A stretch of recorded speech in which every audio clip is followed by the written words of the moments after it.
j'ai souvent lutté contre l'injustice. J'étais profondément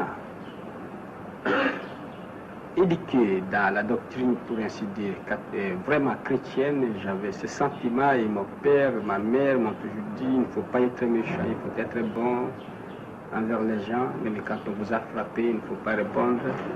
Et alors je n'ai jamais compris dans ma vie pourquoi à l'école on nous enseignait pour être bon, il faut la charité chrétienne, il faut l'amitié entre les hommes.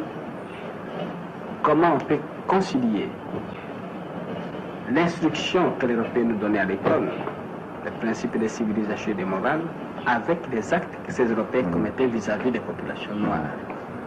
Et c'est en faisant cette observation au jour le jour, à comparer les principes qu'on nous enseignait, les actes que ceux qui nous enseignaient commettaient. Et alors, je voyais chaque fois la contradiction. C'est alors que j'ai commencé à prendre de plus en plus conscience, n'est-ce pas, alors, j'ai commencé, n'est-ce pas, à étudier les révolutions à travers l'humanité, très souvent la Révolution française, les causes qui ont été à la base de cette révolution. Pourquoi ces gens se sont révoltés? Pourquoi ils ont lutté pour la liberté? Et j'ai compris que vraiment, à travers toutes les révolutions, il y a un élément profond. C'est la lutte contre l'injustice, contre l'oppression.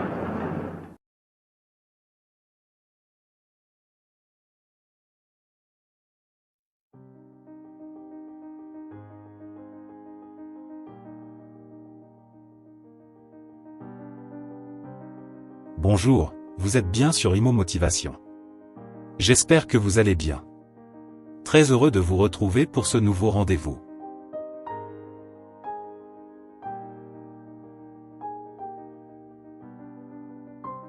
Patrice Lumumba, homme d'État congolais, Premier ministre de la République démocratique du Congo, de juin à septembre 1960, est mort assassiné le 17 janvier 1961 à l'âge de 36 ans, près d'Elisabethville au Katanga.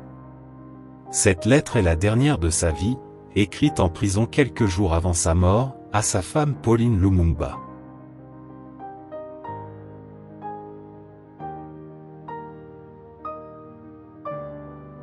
Ma compagne bien-aimée. Je t'écris ces mots sans savoir s'ils te parviendront, quand ils te parviendront et si je serai en vie lorsque tu les liras. Tout au long de ma lutte pour l'indépendance de mon pays, je n'ai jamais douté un seul instant du triomphe final de la cause sacrée à laquelle mes compagnons et moi avons consacré toute notre vie. Mais ce que nous voulions pour notre pays, son droit à une vie honorable, à une dignité sans tache, à une indépendance sans restriction, le colonialisme belge et ses alliés occidentaux qui ont trouvé des soutiens directs et indirects, délibérés et non délibérés, parmi certains aux fonctionnaires des Nations Unies, cet organisme en qui nous avons placé toute notre confiance lorsque nous avons fait appel à son assistance ne l'ont jamais voulu. Ils ont corrompu certains de nos compatriotes, ils ont contribué à déformer la vérité et à souiller notre indépendance.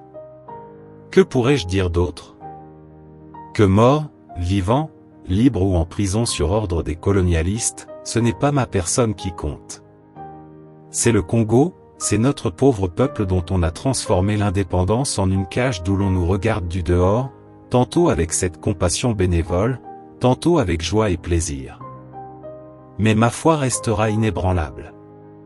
Je sais et je sens au fond de moi-même que tôt ou tard mon peuple se débarrassera de tous ses ennemis intérieurs et extérieurs, qu'il se lèvera comme un seul homme pour dire non au capitalisme dégradant et honteux, et pour reprendre sa dignité sous un soleil pur.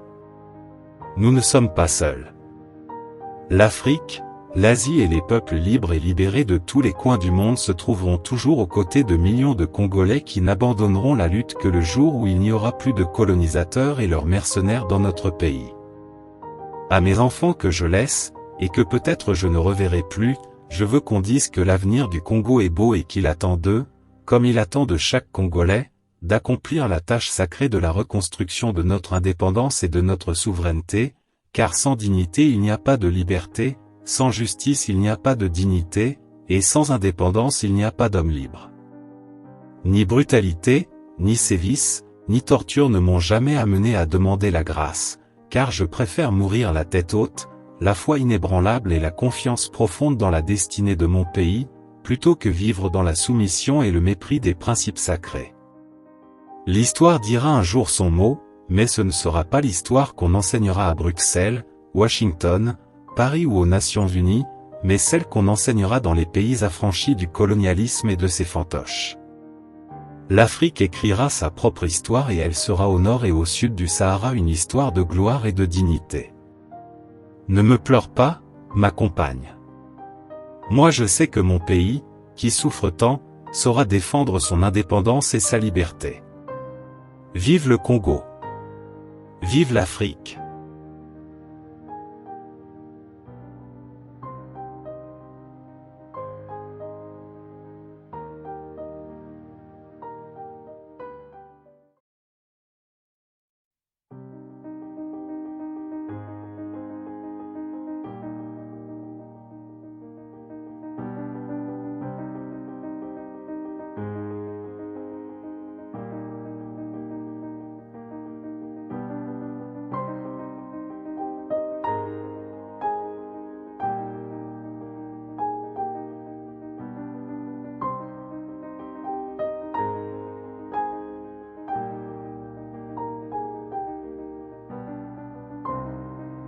Merci de nous avoir suivis, n'oubliez pas de vous abonner à Imo Motivation.